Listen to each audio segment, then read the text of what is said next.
So the next golden nugget is thou shalt worship the Lord thy God, and him only shalt thou serve. So let's talk about what this all means. Let's just talk about working first, serving, because you got to serve him. That's how you worship.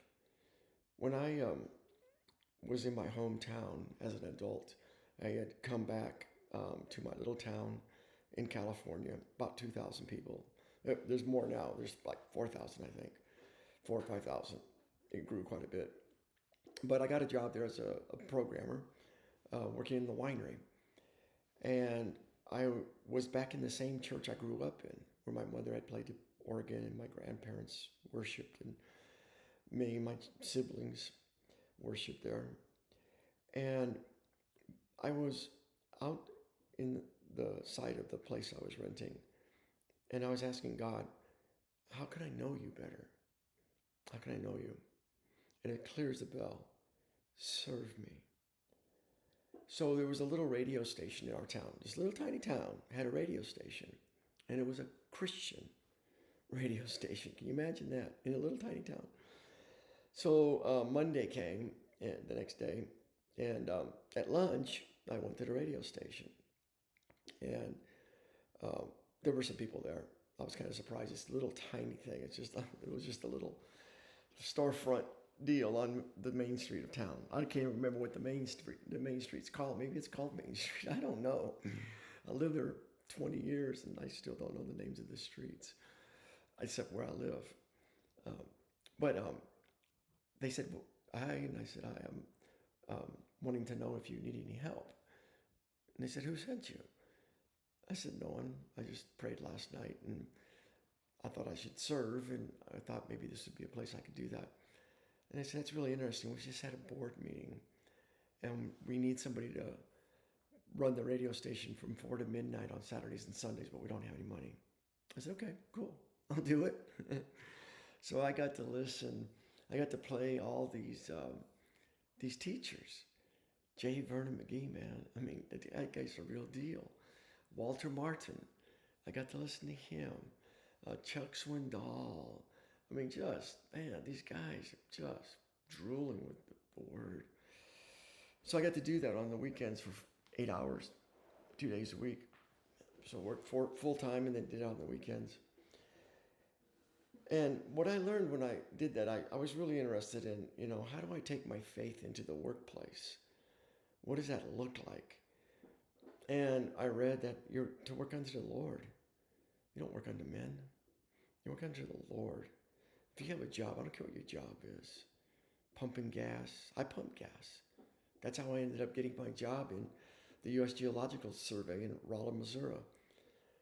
I had moved there with my wife at the time, and I couldn't find any work. I couldn't find a job. I left a job in California in 85, 84. I was making $13.50 an hour driving a big semi truck around the San Francisco Bay Area for my father, excavating demolition. And my wife wanted to move back where I met her, Missouri, and we ended up in Rolla. I couldn't find a job. I got there because I got a job as a salesman. I made one sales. I sold a membership to a furniture company, and if you had the membership, then you could buy furniture for a discount. I sold one. He's still my friend. He's my best friend. And I sold him a membership so he could buy furniture. He was a student at the school and he lived in a mobile home. I asked him just last year, I said, why did you buy that, Don? Why did you buy the membership? You didn't need any furniture. He goes, I didn't buy it for that, buddy. I bought it because I believed in you. Okay? He was working unto the Lord. I was working. Don is the best friend I've ever had. Walks with God. And so at this gas station, I thought, well, every time a car comes in, this is when you started pumping your own gas. You guys don't remember that, but it used to be people came out and pumped it for you, and you got to meet them. And so I decided I was going to pump the gas, open the whatever, put it in, find out what they wanted, and then pop the hood, check the oil. It's pretty easy. You need some oil. It looks pretty dirty. Wash the window. I mean, it takes what? I got to pump the gas anyway. I'm not doing anything. Got nothing else to do. So I did that. And within about a couple of days, this gentleman comes in. It's dark. He comes in and I do it. And I was like, come up to his window and goes, do you remember me? I said, no. He goes, did you apply for a position or interview for a position as a cartographer at that geological survey, U.S. Geological Survey? I said, yeah, I did. He goes, you didn't get it, did you? And I said, no. He goes, come in tomorrow. What you just did without being asked makes me consider you for another option. His name was Gene Lawrence. I went there the next day and I got that job. That was 45 years ago. And some years ago, I took my wife to the cartographer, where they do cartography. They used to have a lot of cartographers. We made maps. And they don't have it anymore. It's all computerized. You make a new road, one guy comes in and does it, boom, done, goes home, has Coke. I don't know. But I told him who I was, and I told him that story, and he said, hold on there. And he goes over and he gets some guy from some room and brings him over to tell him the story. So I told him. He goes, yeah, that's my father-in-law. That's the man he was. That's who he was. He's helped so many people. That's the model. That's the model. Work unto the Lord, and people notice. And if they work unto the Lord, they do something about it. You want to find a job? Everybody that comes to your store to get their oil changed, that person is Jesus. To you, it's God. To you, work unto the Lord. Work as if that was the Lord that walked into your office, that pulled his car in. If Jesus was here now, you think he'd have a car? Probably a Tesla. No, it's ecologically a disaster. But it sounds good, doesn't it? I love Elon, but that's a disaster. Tesla's a disaster. What are you going to do with that thing? Anyway, that's another subject, isn't it? So, for those of us that work, and those of us that are retired, I'm retired, but I work unto the Lord still. It doesn't say in the Bible Moses retired and went to Panama, got some cigars, watched the ships go through. That'd be pretty cool, but that's not what he did.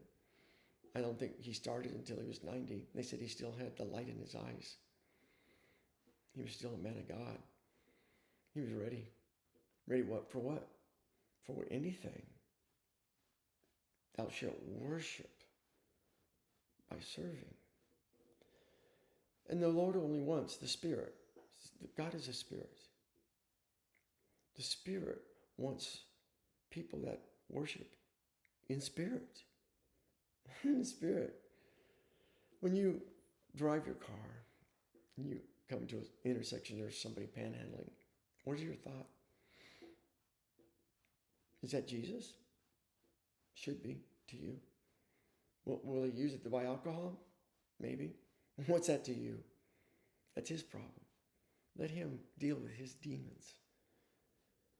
But he's out there standing there asking for some help. Is that Jesus? Or do you have to hurry up and get to church? Hurry up, man. Just a second, man. I got to get to church. I'll catch you on the way back. I'll bring you a wafer.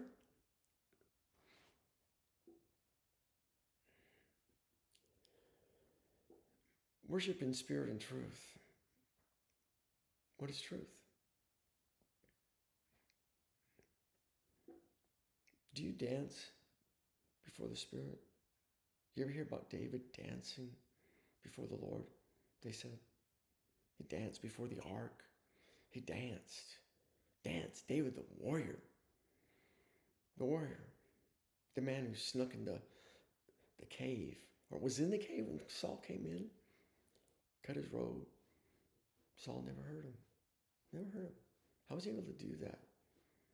How could he be so nimble on his feet, so control of his body, so in shape that he could go over and do that without the king knowing he was even there? He danced. He stayed in shape. He was a warrior. He had to fight for his life. Do you dance before the Lord? How do you worship? When you go to your place of worship, do you dance before the Lord as nobody's watching? Or are you afraid of what people might say? David wasn't. He didn't care. I think one of his wives laughed at him, didn't she? Why would she laugh? Because she didn't understand. She didn't understand that if you are in him and live and move and have your being, you're dancing in the Lord. And you should feel that in your body. Psalm 23. You ever listen to Psalm 23? That's from David. That's a psalm of David. Written by David, the little shepherd boy, little ruddy guy, little redheaded or something like that. The Lord is my shepherd. I shall not want. What does that mean, have a shepherd? You're out in the hills, you got a bunch of sheep walking around. I'm talking hills. I'm talking rocks. I'm talking thorns. I'm not talking, the hills of Santa Monica Boulevard and there's cars and lights. And I'm talking in the wilderness, out where you can die, where it's just you. You and what? Some sheep, and you got to protect them. That's a 24/7 job, 7 days a week, 365, baby. How much you pay? How much does that pay? I think you get to eat. You get to live. But you better be awake, and you better know where to go. Who leads you? How do you know if you go to your right or your left? There's a story about the Nazis. They had a Jewish rabbi, and they had him come in the room, come up to the guy at the desk. So he came in the room, and as he's walking toward the guy at the desk, he turned, went to his right, and went a little bit, then turned, went to his left. Went a little bit, then turned to his left again. Turned a little bit, went a little bit, then turned to his right and stood in front of the man and said, "Yes, sir." And the man said, why did you zigzag? He said, because it came into my mind to do that.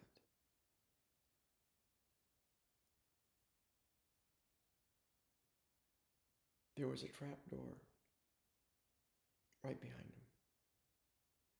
They were planning to pull it when he stepped on it. They'd done it to everybody else. It was pretty easy. Nobody knew about it. He didn't know about it. But he walked with God. And God said, "Move to your right. Now left. Left again. Turn." Now how did he know how to hear that? Because he walks with God all the time. David walked with God, and he knew that he would lead him. He would hear it. He would say, "I want to go this way." Now, how did David perceive that? An unction, a gut feeling, a perception, just maybe it looked better. But whatever it is, God gave him the ability to know and recognize to go in that direction. He didn't just follow his own heart. He should not want. Do you want for things? A nice car, nice mountain bike next year, baby. Going to have full suspension, without hydraulics and manual shift, electronic. What do you want? I mean, it's one thing to have desires. the Lord will give you the desire of your heart. What does that mean? Give you the car? No. It means he'll give you the desire, the right desire, if you listen to what's in your heart. When that desire shows up, you go, oh, that came from God. What is the right desire? He'll give you those stars. Well, what is that? For you, it might be playing the guitar. Me, it was running, man. I just wanted to run. I used to sneak out the window in the second grade. I could go run around the track. Jim Ryan was my hero for high school running. But my all-time hero is Jim Thorpe. Just natural. I shall not want, because everything is satisfied if I serve the Lord. What shall I want? What more could I want? What more do you want in your life than to serve the Spirit of God, the Spirit? What higher calling is there? I can't think of one. I wish I could sing. I told Don, I've done really well with computer science. I told him, I said, I'd give it all away if I could sing. But I have the desire. God put that desire, but I don't know, maybe someday I will. But who gives you the desires? What are they? Are they godly? Are they evil? Do you steal? Do you ignore people when they're hungry? And you have the means? What is $5 to you when you're driving your BMW? Huh? Okay. He maketh me lay down in green pastures. Well, look at when God's leading you, a cow field. It looks like a green pasture. And he says, it makes me lay down. You know how nice it is to be able to lie down? Just lie down. Been walking them sheep all day, up and down. They're hungry. The babies don't want to keep up. The mamas are button bound. You got 10 of them. You got to keep organized. Dude, you're tired. And you haven't eaten because you've been taking care of the sheep. Because that's your job. You're working under the Lord. Those are his sheep. You're taking care of those sheep for him. He owns the cattle on 1,000 hills. And those are his sheep too. So when you get to lay down in green pastures, that means everything's cool. The animals are calm. They're chewing the cud. They're chilling. They're safe. There's a thorn of wickets around her or something, and you can lay down. He leads me beside the still waters. You ever go so far by yourself, somewhere out in the wilderness, and you drink all your water, and you're looking for some sign of life, a tree, maybe a number of trees that look like they're in a line, because that means they're probably along the side of some water. That's a really nice sight to see. And you'd like to be beside those still waters and find something to drink, to wash your face. You know how good that feels? You'd pay a lot of money if you had any money. But you don't have any money in the desert, do you? Money don't do no good out there. All them bitcoins, good luck with that, baby. I'll take water. Yeah, leave me beside some still water. Take that any day. It restores my soul. You ever have your heart broken? I hope so. I hope you have. If you haven't, I hope you do. That's when it hurts. That's when you know you're human. If you don't feel that, you're not human. It's not tough. Dead, man. Walking dead, man. He restores your soul. Who's going to restore your soul? Who? A doctor? Joe Rogan? You gonna watch some Joe Rogan make you feel better? Who's gonna restore your soul? Watching porn? How does God restore your soul? Try dancing. Try music. Try singing. Try getting your mind off yourself and wonder what God wants to do in your life. He leads me in the path of righteousness for his name's sake. What is his name anyway? I don't know. I really don't. I don't know. Yahweh, no. That's the God of the Jews. El Shaddai. I love that name. But I don't know. He leads me in the paths. What paths? What are the paths? What are they? What is your path? What is your path? I chose the path of going into the military. After that, I worked for my father. After that, I worked at the cartography. After that, while I was doing that, I went to school and got my computer science. That's what I made my career. That was my path. Who led me on that path? I believe God. Who else? Sure wasn't you or him or anybody else. Nobody else was telling me what to do. And it's the path of righteousness. What is righteousness? Paths of righteousness. What is righteousness? For me, it's just right living. What is right living? How about when you see somebody, you say hi. Hi. They're a human. Hi. When somebody gives you something, hi, thank you. Go to a restaurant, thank you. They're working to serve you. Serve you. You don't deserve it. You don't deserve it. Neither do I. But they do it. They bring you food. They bring you water. Your table's all set up. They have a nice menu.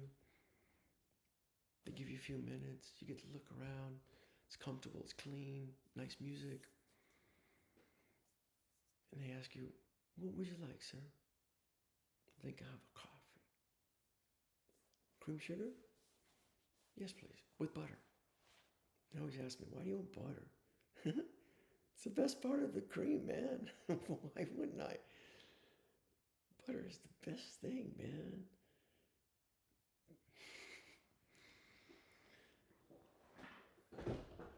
It always amazes me that man thinks that God doesn't know what he's doing. I had some milk offered to me the other day, 1% milk. I don't know what that is. Why would you do that? Hey, man, there's a bunch of butter in this milk. Let's get rid of it. That's the good part. The other part is so you can freeze it, so you can have ice cream. You idiot.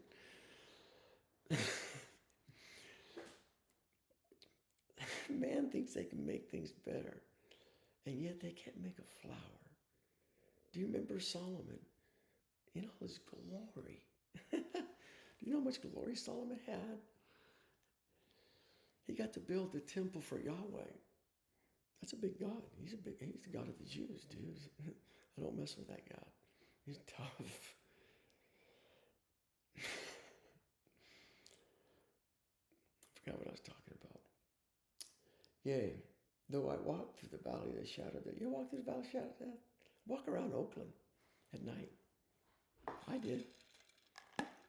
The black guy said, well, they told me how to walk. They called him Green Eyes. He had green eyes. I had a saxophone. We'd go down, me and these guys, we'd go down to Berkeley, and I'd have my saxophone and stuff, and they had their instruments, and we'd go down in my car, I had a little Fiat, and we'd sit there on the shores of Berkeley, and you could see San Francisco, and there was so much noise, nobody could hear us play. Just play our music. They called me Green Eyes. I hung out with them guys. We walked around. I got lost. I got separated from them. I was walking around Oakland by myself, middle of the night, many times. Do you ever try it? Are you afraid to walk around your city? Are you afraid to walk in downtown Oakland at 2 a.m. by yourself, white boy? I did. Why not? Why not? Why not? If God is with you, who can be against?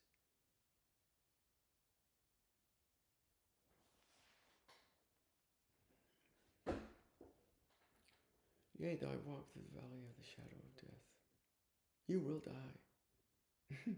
It's a lie. Should I have fear? Should I fear death when it's inevitable? I don't fear my next breath. It's inevitable. Oh, my cat wants in. Just a second, baby. Yeah.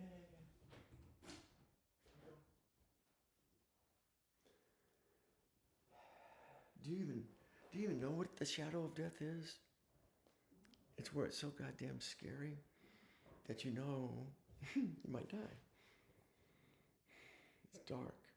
Sometimes it can happen to you when you're just laying there at night and the Grim Reaper shows up and you're out by yourself in the middle of the forest.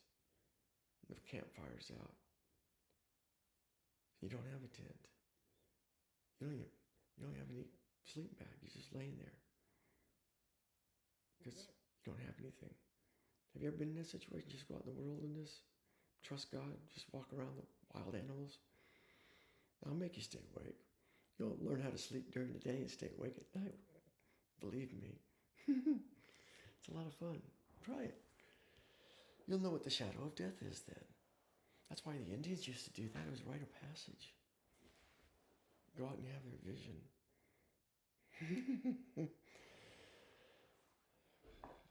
White men. What's your rite of passage? I had one. It was called confirmation. At least there was a demarcation between a boy and a man. I remember being in the hospital in Tulsa. My son had hurt himself. There was two groups, blacks and cowboys. The blacks, I don't even want to talk about it, what they were doing. The cowboys, they had a dollar bill and they put a string on it. They put clear tape on it. Their friend was in the operating room. I'll tell you why in a minute. And they put it out there on the floor. And people would walk by and pick it up and they pull the string. And they didn't move. They didn't laugh. They just pulled it like the wind blew it. And they just pull it. And it was funny as hell. They did it time and time again. The blacks over here, they were fighting a different war. They were fighting violence in their neighborhood. They were trying to find out their identity. Who were they as men in a place that doesn't give them much of a chance, looks at them and, looks at what they have in their possession. I don't care what color their skin is, their style of clothing, their pants pulled around their butt, handkerchiefs over their heads, chains around their neck. Tough guys. And you think to yourself, what the hell's wrong with them? Is that what you think to yourself? That's not what I thought to myself. I thought, my gosh, they have their identity too. They have their cowboy hats and their cowboy boots, and their buckles and their belts. They have their identity. They have their culture. They have their slang. Howdy. What's up? Dude. It's foreign to mine. I'm not that world. But I bet their world's pretty hard to walk around in too and not have the shadow of death hanging over you. And it's a lot easier to look tough than be tough. It's hard to be tough. I will fear no evil. What does it mean not to fear evil? What do you do when you're in that situation? Oh, like their friend, the white boy's friend, he was in because the bull he was riding reared back and he went forward and smashed his face, riding a bull. The black guys, their friend was shot.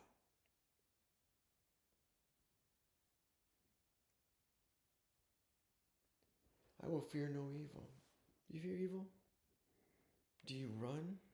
Why do you run? Why do you fear evil? Why do the firemen run into the building? They don't fear it. Why do they not fear it? Because they understand it. They understand how it moves, how it burns, how it can explode. You can't deal with anything if you don't understand it. If you don't understand it, how can you how can you prescribe medication to somebody if you don't even know who they are or what they're doing? I will fear no evil. Why should you fear no evil? Because I have someone you can't see. If I die, the one who's with me, who you cannot see, is with me too, still. Am I this flesh? See, some people think that we humans have these spiritual experiences, right? I had a spiritual experience. I went to Sedona and they read my tarot card, and you know, anything wrong with that? No. Isn't that what Saul did? Didn't he go look for Solomon? No, he went and looked for, he would look for not Solomon. He looked for the man that had died. And he said, why did you bring me back? Those things are real. Even today. The book's not. So, did you go to Sedona and have a spiritual experience? Some humans have spiritual experiences. That's what people think, right? I don't think that. Not at all. We are spiritual beings having a human experience. Thy rod and thy staff, they comfort me. What is thy rod and thy staff? Well, David was a shepherd. He walked around. He had a rod. He had a staff. Rod to keep his balance, staff to hook the sheep. That was the tools of his trade. My tools are a keyboard and a mouse, a computer. Pretty good at that. Not good at a lot of other things, like singing. What is your rod and your staff? What is your talent that God gave you? Is it washing windows? Then wash the windows unto the Lord. And they will comfort you, knowing that that's the skill he gave you. Is it running a lube oil shop, keeping all those mechanics going, get all the cars in and out, being the mayor of Pflugerville? Everyone that comes to that store, knowing that you know everything about your job, everything that could possibly happen. The mayor of Pflugerville knows what to do. Do you know your job? Can you be the mayor of your town? Can you do your sport like Wim Hof? Can you take it to the extreme? Take it to the ultimate? Or are you, good enough? Halfway done. If you're going to do it at all, do it right. Quitters are losers. Losers quit. Winners never quit. It's not if you win, though. In my school, in high school, God, if I can remember this, I forget what, but it's profound. It's not whether you win or lose the game. How do you play life? Do you have to win everything, every argument? I'm very competitive. I'm very competitive. And I do want to win every argument. And I want to win every race. And I want to win everything I do. Why else would I do it if I don't want to be the best? And if I'm not the best, I want to see who is the best. And I want to see how they do it. I remember writing code in Monterey, California. We were doing PL1. I thought it was pretty good. And then they had me look at this guy's code named Dave Brown.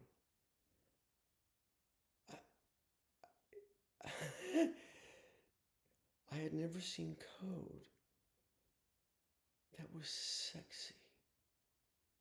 It was so beautiful, so thought out, so organized, so thoroughly beautiful.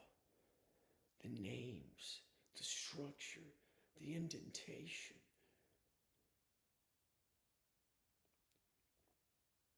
Greatest developer I ever saw, David Brown. And if you saw him, you'd think he was a knucklehead or something. I got in touch with him once. He didn't remember me.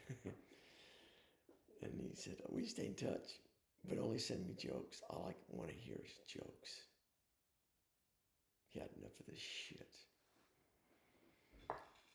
I sent him a few jokes and I lost track. I don't know. Dave, if you see this, love you, man. Best coder I ever saw, bar none. You prepare a table before me in the presence of my enemies. Did you hear that? In the presence. They're watching. They're right there. And you get a table. It's prepared right before you. Every time that you go out and do something. Sometimes you're not by still waters. That's why it's nice when you are. Sometimes you're not in green pastures. That's why when you are, it's nice. But seldom, maybe once in your life, maybe, if you're lucky, somebody will prepare a table for you in the middle of your enemies. If you've served them, the one that you serve, maybe that's the one that'll prepare that table for you. If you serve him. But you gotta serve him. You gotta serve him. You anoint my head with oil. Who's anointing my head? The one I serve. You see, how does the Spirit anoint my head? How does the Spirit do that? Jesus had his head anointed by the lady. He said, I'll be talking about this forever. Nobody mentions her anymore. But she anointed his head because God told her to. Because she walked with God. My cup runneth over. You ever be in the desert and it's so fucking hot and you see some trees and you find that still water and you get a cup and it runs over.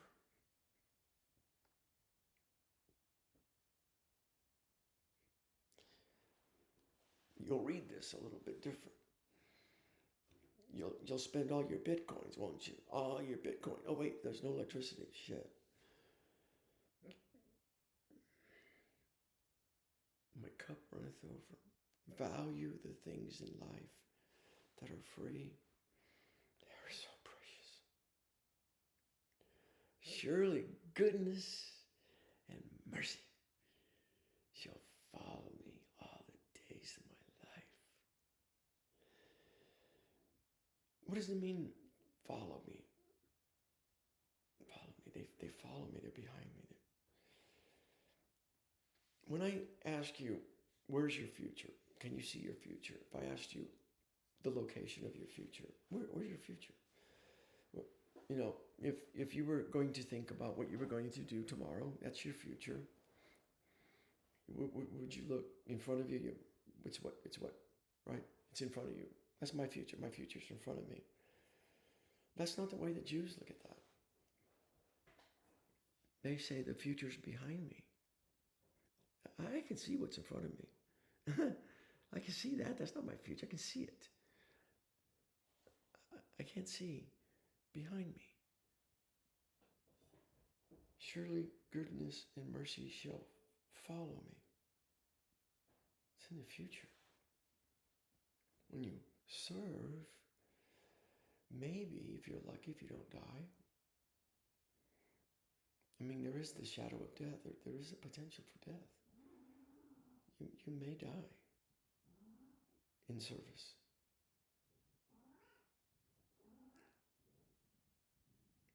I will dwell in the house of the Spirit forever. That's what you get. Maybe. Maybe that's laying on the pasture. That's all I want. That's all I want. Is to be able to lay on the pasture by still waters. I'll take that. I'll take that, Lord. Take that Spirit. Good and faithful Spirit.